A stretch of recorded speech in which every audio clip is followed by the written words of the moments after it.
Hello everyone, कैसे हो आप सभी। कल हमने टॉपिक किया था जो वैदिक काल था वो, और आज करेंगे बौद्ध धर्म और जैन धर्म।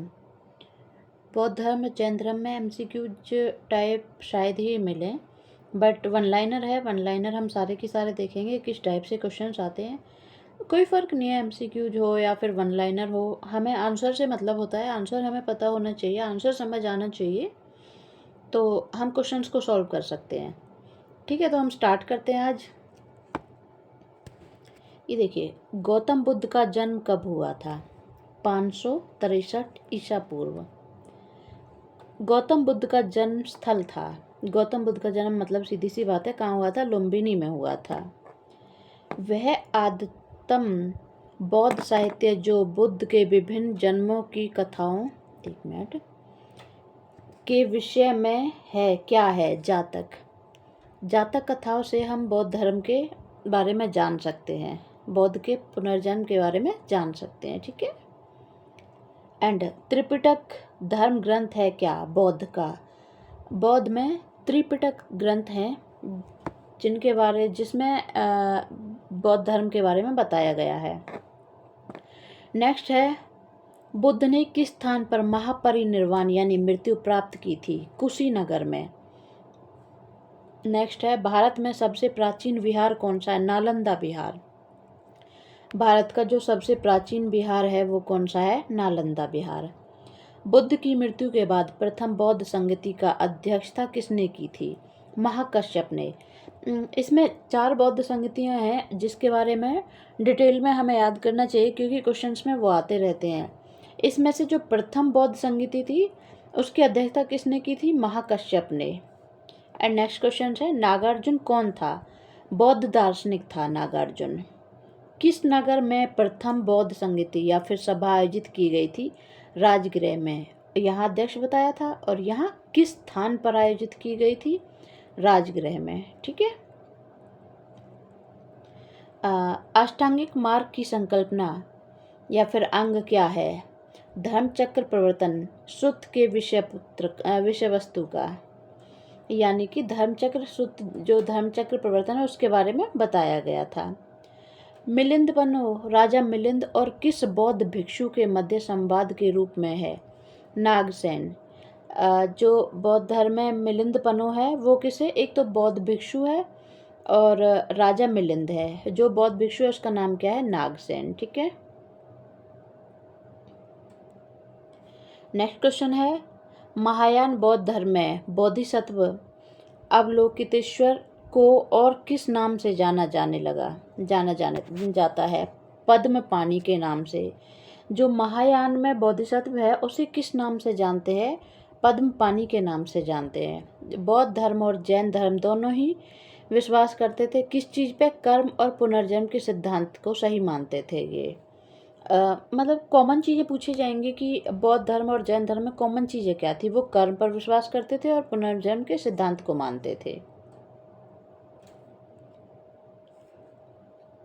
कनिष्क के शासनकाल में चतुर्थ बौद्ध संगति या फिर सभा किस नगर में आयोजित की गई थी? कुंडलवन, कश्मीर में। कश्मीर में कुंडलवन है, उसमें की गई थी। तृतीय बौद्ध संगति कहाँ आयोजित की गई थी? पाटलिपुत्र में। चारों बौद्ध संगतियाँ ये याद कर लेना, बहुत ही इम्पोर्टेंट हैं ये।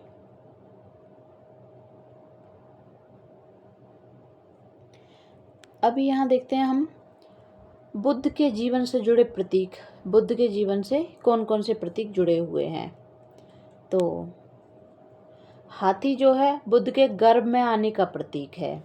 कमल जो है जन्म का प्रतीक माना जाता है। सांड यौवन का प्रतीक माना जाता है। घोड़ा ग्रह त्याग का प्रतीक माना जाता है, और पीपल ज्ञान का प्रतीक माना जाता है। ठीक है। And next question, sorry one liner ही है क्वेश्चन, तो क्या क्वेश्चन भी मान सकते हैं इसे। शेर जो है समृद्धि का प्रतीक माना जाता है। पद चिन्ह जो है निर्वाण का प्रतीक माना जाता है। स्तूप मृत्यु का प्रतीक माना जाता है। मृत्यु होती है उसके बाद जो उसके अवशेष होते हैं वो रखे जाते हैं, स्तूप के अंदर ही रखे जाते हैं, इसलिए इसे मृत्यु का प्रतीक माना जाता है। नेक्स्ट है, गौतम बुद्ध का गुरु जो था वो कौन था? अलार कलाम। पहले गुरु जो माने जाते हैं गौतम बुद्ध के, वो अलार कलाम ही माने जाते हैं। बुद्ध ने वैराग्य भावना किन 4 दृश्यों के कारण बलवती हैं? बूढ़ा, रोगी, लाश, सन्यासी।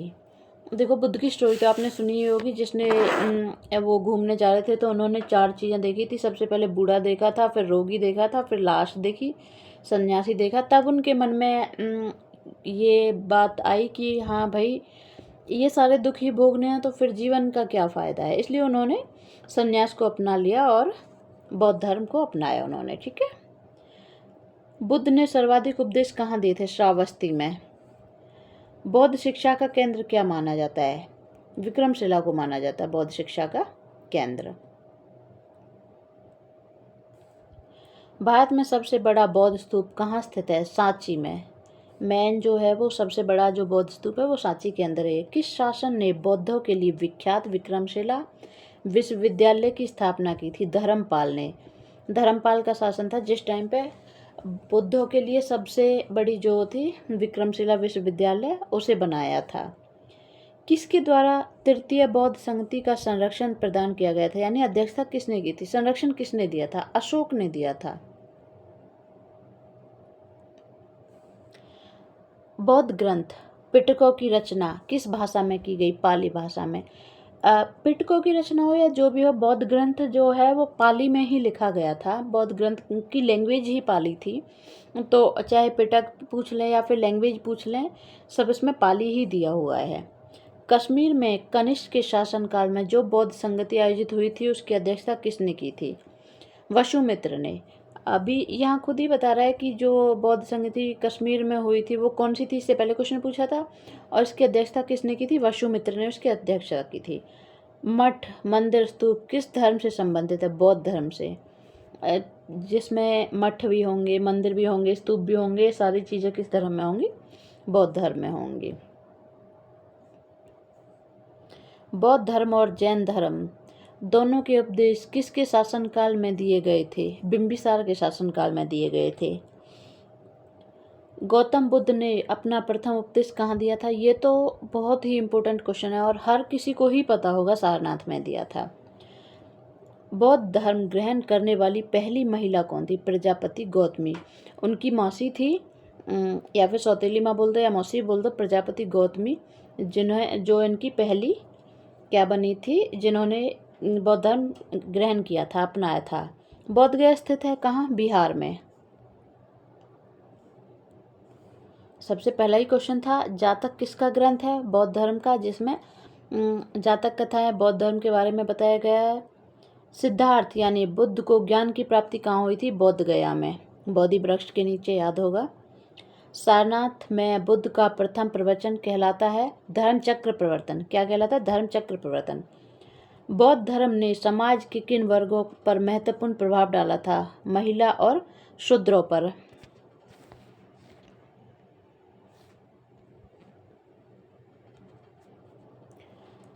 बुद्ध के गृह त्याग का प्रतीक क्या है? घोड़ा। सारे के सारे प्रतीक इससे पहले मैंने करवा दिए हैं, तो उन्हें एक बार देख लेना, जिसमें से इसी तरह से क्वेश्चन आ जाएंगे। गौतम बुद्ध द्वारा भिक्षुणी संघ की स्थापना कहाँ की गई थी? कपिलवस्तु में। गौतम बुद्ध ने भिक्षुणियों के लिए जो संघ बनाया था वो कहाँ? कपिलवस्तु में बनाया था। सर्वप्रथम शून्यवाद यानी शून्यता का सिद्धांत का प्रतिपादन करने वाले बौद्ध दार्शनिक का नाम बताइए। क्या था? नागार्जुन। किस शासक के शासनकाल में नेपाल में बौद्ध धर्म का गमन हुआ था? अशोक के काल में। किसके काल में? अशोक के काल में। सांची क्यों विख्यात है? सबसे बड़ा बौद्ध स्तूप यहाँ सांची में है। इससे पहले क्वेश्चन आ ही गया था कि सांची क्यों विख्यात है, तो सबसे बड़ा बौद्ध स्तूप है यहाँ। किस भाषा का ज़्यादा प्रयोग बौद्धवाद के प्रचार के लिए किया गया है? पाली का प्रयोग। अभी मैंने बताया था, त्रिपिटक हो या फिर बौद्ध की जो भी हो लैंग्वेज के बारे में बात की जाए तो वहाँ पाली ही आ जाएगा। महावीर स्वामी का जन्म कहाँ हुआ था? पहले बौद्ध धर्म और जैन धर्म के बारे में क्वेश्चन बीच बीच में, मतलब ये दोनों ही हैं तो इसके क्वेश्चन भी आ जाएंगे। कुंडल वन में, कुंडल ग्राम में, कुंडल वन नहीं, कुंडल ग्राम में। किसे एशिया की शेरनी या फिर लाइट ऑफ एशिया कहा जाता है? गौतम बुद्ध को ही कहते हैं। ये तो कॉमन ही क्वेश्चन है, ज़्यादा कोई टफ नहीं है। बुद्ध के जीवन की किस घटना को महाभिनिष्क्रमण के रूप में जाना जाता है? उनका गृह त्याग। महाभिनिष्क्रमण, निष्क्रमण मतलब निकालना, निकालना, तो उनका गृह त्याग हुआ था, जिसे ही महाभिनिष्क्रमण कहा जाता है। गौतम बुद्ध की माँ किस वंश से संबंधित थी? कोल्य वंश से संबंधित थी ये। किस राजा के एक अभिलेख से सूचना मिलती है कि शाक्य मुनि बुद्ध का जन्म लुम्बिनी में हुआ था? अशोक के। सबसे ज़्यादा जो अभिलेख हैं बुद्ध धर्म के से संबंधित जो भी हैं वो अशोक के काल में ही बनाए गए थे। अशोक के ही उनमें से ज़्यादा जानकारी मिलती है। नेक्स्ट क्वेश्चन है, महात्मा बुद्ध ने अपना पहला धर्म चक्र प्रवर्तन किस स्थान पर किया था? सारनाथ में। वही है, पहले भी क्वेश्चन आ चुका है, इसमें तो कोई डाउट ही नहीं है। बेसिक क्वेश्चन है, कोई ज़्यादा नहीं है, बस हमें एक बार पता होना चाहिए, हमें थ्योरी पता होनी चाहिए। नेक्स्ट क्वेश्चन है, बुद्ध ने सर्वाधिक उपदेश दिए थे श्रावस्ती में। पहले भी आ चुका है। महावीर का जन्म किस क्षत्रिय गोत्र में हुआ था? जात्रिक में हुआ था। महावीर की माता का नाम क्या था? त्रिशला। महावीर का मूल नाम क्या था? वर्धमान। महावीर की मृत्यु कहाँ हुई थी? पावापुरी में। ये वन लाइनर क्वेश्चन है, फास्ट ही कराए जाएंगे क्योंकि बहुत ज़्यादा क्वेश्चन है। आप देख ही रहे हो स्क्रीन पे कि 25,000 से भी ज़्यादा क्वेश्चन शायद इसमें मिल जाए। 25,000 तो नॉर्मली है ये, ठीक है। नेक्स्ट क्वेश्चन है, जैनियों के पहले तीर्थंकर कौन थे? ऋषभदेव। ज़्यादा भी नहीं तो पहले दो और लास्ट के दो कि 24वें कौन से थे? टोटल तीर्थंकर कितने थे? 24। 24वें कौन से थे? 23वें कौन से थे?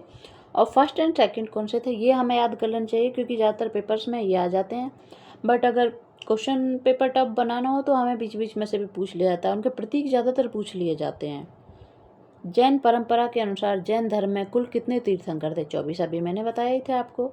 जैन परंपरा के अनुसार महावीर कौन से तीर्थंकर थे? महावीर जो थे 24वें नंबर के ही थे, लास्ट ही थे।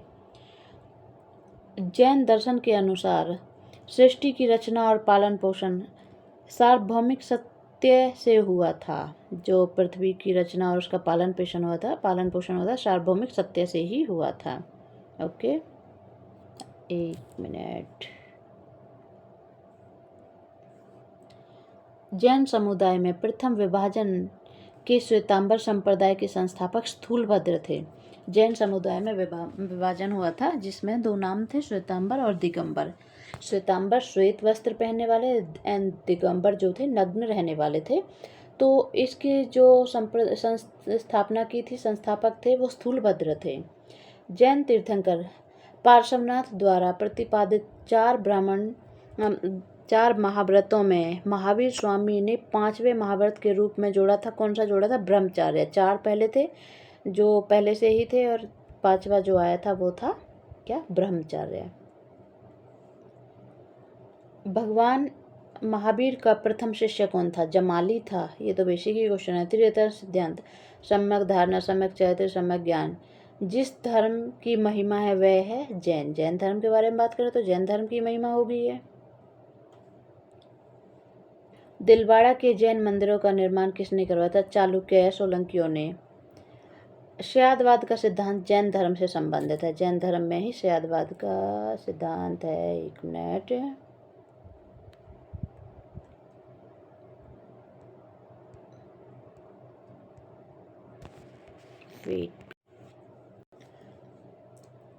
कौन सबसे पूर्वकालिक जैन ग्रंथ कहलाता है? 14 पूर्व। जैन साहित्य को कहा जाता है आगम। जैन ग्रंथ जो है कल्पसूत्र के रचयिता हैं भद्रबाहु। जैन ग्रंथ में जो कल्पसूत्र था उसकी रचना किसने की थी? भद्रबाहु ने की थी। एंड नेक्स्ट है, अनिकांतवाद किसका क्रोड़ या फिर केंद्रीय सिद्धांत या फिर दर्शन है? जैन मत का। अनिकांतवाद के बारे में जैन मत ही बात करता है। महान धार्मिक घटना महामस्तकाभिषेक किससे संबंधित है और किसके लिए है? बाहुबली के लिए। बाहुबली मूवी तो देखी होगी आपने। प्रथम जैन महासभा का आयोजन कहाँ हुआ था? जैन में भी कितनी महासभाएं थी, उसका आयोजन कहाँ कहाँ हुआ था तो वो देख लेना है एक बार, पाटलिपुत्र में। द्वितीय जैन महासभा का आयोजन कहाँ हुआ था? बल्लभी में। जैन साहित्य का संकलन किस भाषा में किया गया था? प्राकृतिक या फिर अर्धमागधी। देखिए, बौद्ध धर्म की जो भाषा थी पाली थी, लेकिन जैन धर्म की मेन जो भाषा है प्राकृत है या फिर अर्धमागधी भी इसे कहते हैं। कौन बुद्ध के जीवन काल में ही संघ प्रमुख होना चाहता था? देवदत्त जो थे वो उनके जीवन काल में संघ के प्रमुख बनना चाहते थे।